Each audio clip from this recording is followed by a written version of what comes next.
வஜ்ராசனம் செய்வது எப்படி, நன்மைகள் மற்றும் தீமைகள். வணக்கம் நண்பர்களே.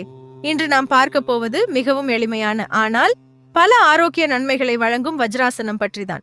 முதலில் வஜ்ராசனம் செய்வது எப்படி என்று பார்ப்போம். தரையில் ஒரு யோகா மேட்டை விரித்து முழங்காலிட்டு நிற்கவும்.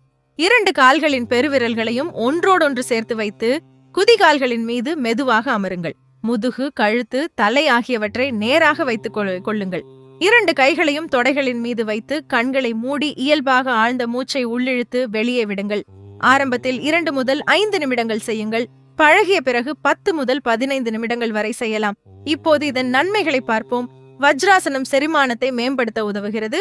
உணவு சாப்பிட்ட பிறகும் செய்யக்கூடிய அரிய யோகாசனங்களில் இதுவும் ஒன்று. வாயு தொல்லை மற்றும் அஜீரணத்தை குறைக்க உதவுகிறது. முதுகு தண்டை நேராக வைத்திருக்க உதவுகிறது. மன அமைதி, கவன செலுத்தும் திறன் மற்றும் நினைவாற்றலை மேம்படுத்த உதவுகிறது.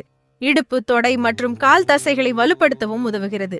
இப்போது கவனிக்க வேண்டிய விஷயங்கள்: கடுமையான முழங்கால் வலி, கணுக்கால் காயம் அல்லது சமீபத்தில் அறுவை சிகிச்சை செய்தவர்கள் மருத்துவரின் ஆலோசனையுடன் மட்டுமே இந்த ஆசனத்தை செய்ய வேண்டும். ஆசனம் செய்யும் போது வலி ஏற்பட்டால் உடனே நிறுத்துங்கள். எந்த யோகாசனத்தையும் உங்கள் உடல்நிலைக்கு ஏற்றவாறு மெதுவாக பயிற்சி செய்வதே பாதுகாப்பானது. இந்த தகவல் உங்களுக்கு பயனுள்ளதாக இருந்தால் இந்த வீடியோவை லைக் செய்து உங்கள் நண்பர்களுடன் பகிருங்கள். மேலும் இது போன்ற ஆரோக்கிய தகவல்களுக்கு எங்கள் சேனலை சப்ஸ்கிரைப் செய்து பெல் ஐகானை அழுத்த மறக்காதீர்கள். நன்றி. ஆரோக்கியமாக வாழுங்கள்.